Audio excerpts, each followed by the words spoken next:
Pernahkah kamu mendengar istilah sumber daya alam?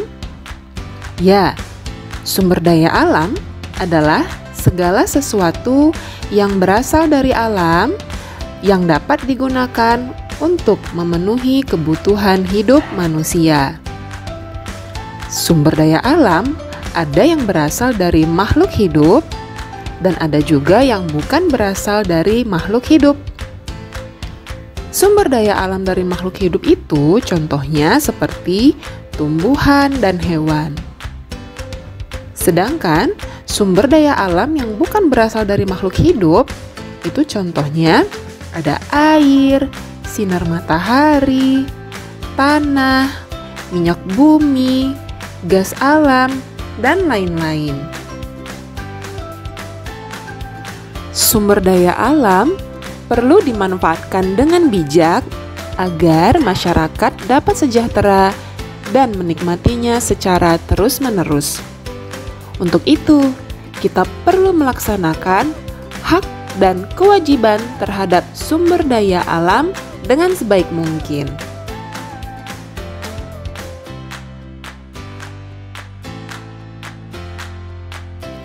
Yang pertama, berhak memperoleh lingkungan yang segar. Yang kedua, menggunakan energi alternatif seperti minyak bumi yang sudah diproses menjadi bahan bakar untuk kendaraan bermotor. Yang ketiga, berhak mendapatkan air bersih dan sehat. Air bersih dimanfaatkan manusia untuk minum, mandi, memasak, dan lain-lain. Yang keempat, memperoleh kebutuhan makanan dari tumbuhan dan hewan. Yang kelima, berhak merasakan hasil sumber daya alam seperti hasil perkebunan untuk kebutuhan makanan.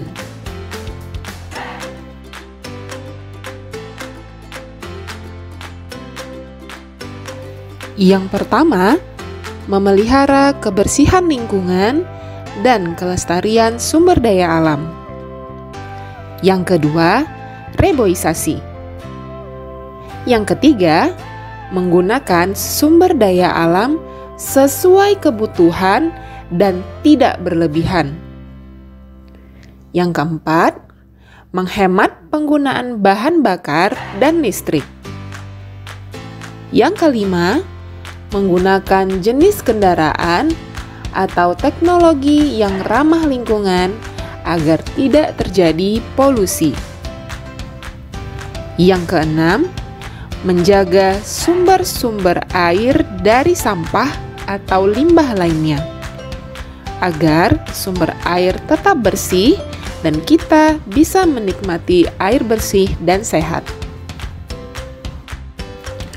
Tugas kamu di rumah, kamu buat tabel contoh perilaku masyarakat yang bertanggung jawab dan tidak bertanggung jawab dalam memanfaatkan sumber daya alam.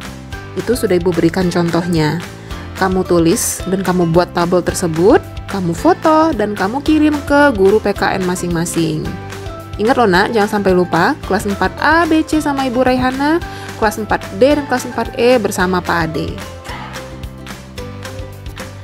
Assalamualaikum warahmatullahi wabarakatuh.